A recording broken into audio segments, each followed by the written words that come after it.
Bonjour, mon nom est Jessica Laventure et on se retrouve en coulisses du forum FAC 2016. J'ai le bonheur de me retrouver avec M. Gaétan Frigon. Bonjour. Bonjour. Merci de prendre quelques minutes après votre conférence pour nous parler un peu. Je vais vous parler premièrement, c'est sûr que les Québécois vous connaissent beaucoup avec votre rôle dans l'émission Dans l'œil du dragon, cette expérience qui a duré quand même 3 ans. Oui. Qu'est-ce que vous avez retenu de cette expérience-là? En fait, je dois dire, il y a un côté positif et un côté négatif. Moi, ce que j'ai retenu le plus, après avoir rencontré sur 3 ans des centaines d'entrepreneurs potentiels, les Québécois sont très créatifs. Beaucoup plus qu'ailleurs au Canada. Mais ils ne savent pas compter. Ils ne savent pas compter, OK. Ils ne savent pas compter. C'est incroyable, les offres qu'on a eues, les demandes qu'on a eues de gens qui disaient je veux 100 000 $ en retour, je vous offre 10 % de mon entreprise. Et tu disais au gars, peux-tu m'expliquer comment tu mets une valeur d'1 million à ton produit? Et les gens t'ont tout surpris. Mais j'ai jamais dit que ça valait 1 million. Oui, mais si 10 % ça vaut 100 000, 100 % ça fait 1 million. Ils ne l'ont pas vu comme ça. Autrement dit, c'est que les gens évaluent mal ce qu'une entreprise peut valoir. Ils vont plutôt dire, qu'est-ce que j'ai besoin? Je veux mettre 100 000 $ en marketing, je veux mettre telle affaire, il faut que je m'achète telle affaire, donc j'ai besoin de temps. Alors, ils parlent plus de leurs besoins que de la valeur, c'est ça. Mais ils sont très créatifs. Oui, bien, c'était justement ma prochaine question, parce que vous n'avez vu, là, vous avez dit plus de 300 personnes qui ont défilé devant vous. Donc, les Québécois, est-ce qu'on est des bons entrepreneurs, par exemple? Si on enlève le fait qu'on n'est pas des bons compteurs, là. Est-ce qu'on est des bons entrepreneurs? Oui, parce qu'en bout de ligne, tu sais, le Québec, moi, quand j'étais jeune, c'était l'âge d'or de l'entrepreneuriat. Ce que je veux dire par là, c'était d'ailleurs tous les agriculteurs dans le temps étaient des entrepreneurs. Alors, ceux qui viennent des campagnes comme moi, ils ont connu ça. Mais dans les grands, il y avait les Bombardier, les Vachon, les Simard de Sorel. C'était des grands entrepreneurs. Après ça, commençant la Révolution tranquille, l'entrepreneuriat au Québec a pris comme ça a diminué un peu parce que tout le monde voulait une job à plein temps, bien rémunérée. Le gouvernement grossissait, les gens voulaient la job garantie jusqu'à l'éternité. Et puis, c'est comme si l'entrepreneuriat a pris un backseat, si je peux dire. Tu sais. Mais là, avec l'ère Internet ou l'ère numérique, ça revient. OK? Partir une entreprise avant, il y a encore peut-être 20-25 ans, c'était souvent de la brique puis du ciment. Tu sais, ça prenait beaucoup de gens. Aujourd'hui, avec les nouvelles technologies, c'est beaucoup plus facile. Et le mot entrepreneuriat est revenu dans l'air. Il y a beaucoup de choses comme les Anges du Québec. Il y a beaucoup d'associations qui en font la promotion. Et je pense qu'on n'a rien vu encore. Ah oui? Oui, je pense que ça revient. Le goût de l'entrepreneuriat, ça revient. Les gens se rendent compte que des grosses jobs dans des grosses entreprises, souvent, quand l'entreprise commence à aller mal, ils vont le mettre dehors. Puis que, tu sais, alors souvent, tu sais, au début, l'entrepreneuriat pour les gens, quand ils étaient jeunes, ça voulait dire de la sécurité d'emploi. Okay? Après ça, les gens ont dit, non, l'entrepreneuriat, c'est l'insécurité d'emploi. La sécurité, c'est la grosse job gouvernementale et tout ce qu'on veut, tu sais.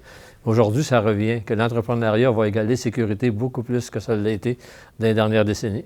Mais vous, à vos yeux, ça veut dire quoi, l'entrepreneuriat? Est-ce que c'est-tu la sécurité? C'est quoi? Non, c'est le goût du risque. Tu sais, moi, je ne suis pas capable de voir ma vie ou celle des autres sans être capable de dire que pour se plaire, tu sais, c'est pas du 9 à 5, c'est pas ça, c'est le goût du risque. Le goût du risque, ça veut dire que tu as une grosse récompense si ça va bien, mais si ça va mal, comme on dit, tu te pètes la gueule, bien, il faut que tu recommences, OK? Et les meilleurs entrepreneurs que j'ai connus, se sont toujours cassés la gueule au moins une fois avant de réunir. Et ça, pour moi, là, c'est un besoin. C'est besoin d'être capable de dire, là, il y a un risque. Mais le risque, je vais l'assumer et je suis capable de passer à côté et démontrer à tout le monde que je vais réussir. Je pense que c'est ça qui me tient. Est-ce qu'il faut nécessairement avoir connu l'échec pour connaître le succès? Pas nécessairement, mais ça fait les meilleurs entrepreneurs.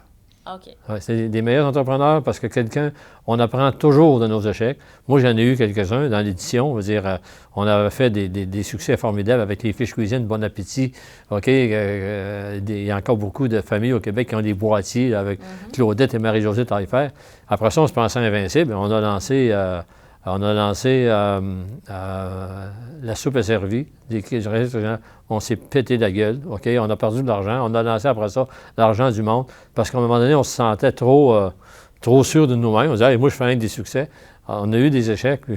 Après ça, j'ai appris de ça et j'ai jamais répété les mêmes erreurs. Est-ce qu'il faut être capable de s'adapter? J'imagine que oui. Oui, il faut s'adapter. Parce que d'ailleurs, ma conférence que j'appelle « S'adapter ou crever », c'est véritablement ça qui se passe aujourd'hui. La musique ne se fait plus comme avant. Aujourd'hui, on parle beaucoup de Uber qui est en train de révolutionner l'industrie du taxi. C'est comme ça. L'industrie du livre. Les gens aujourd'hui, les librairies ont des problèmes parce que les gens veulent télécharger. Autrement dit, la révolution numérique présentement est en train de tout changer. Et ceux qui ne s'adaptent pas, je leur donne pas cher. C'est quoi la qualité numéro 1 d'un bon entrepreneur? C'est le goût du risque.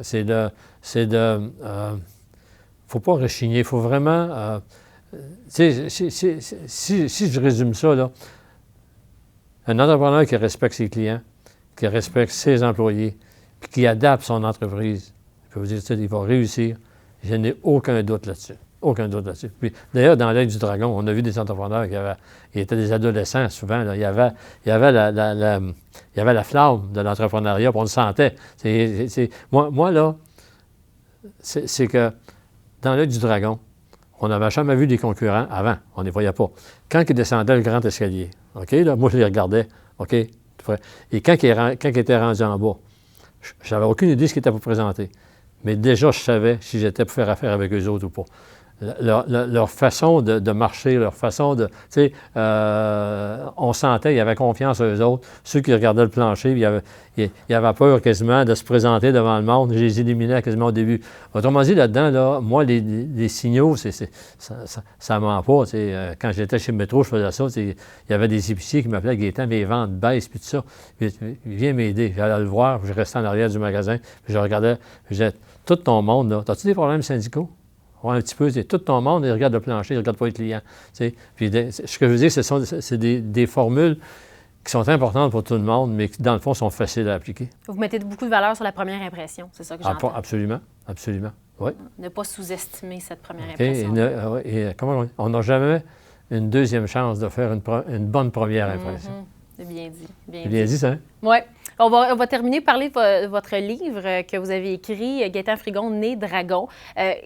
Qu'est-ce qui vous a poussé à écrire ce livre-là? Il y avait...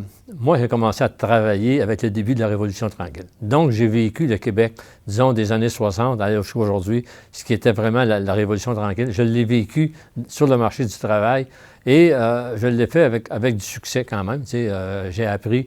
Et puis, les gens me disaient souvent, Gaétan, il faut que tu racontes ton histoire parce que c'est vraiment... les gens vont aimer ça. Puis, je ne voulais pas parce que commencer à écrire, puis commencer à faire ça, puis, tu sais, je disais, c'est bien trop de trouble. Puis, jusqu'à temps que... Claude Charon, qui dans le temps était le propriétaire de la revue La Semaine, me dit « Gaétan, je vais t'aider. Je vais t'envoyer quelqu'un qui va t'aider, qui va l'écrire, qui va écrire pour toi, tu vas le dicter. » Et j'ai dit oui. Bien oui, parce que ça s'applique. Tout ce qu'on se dit, dans le fond, ça s'applique.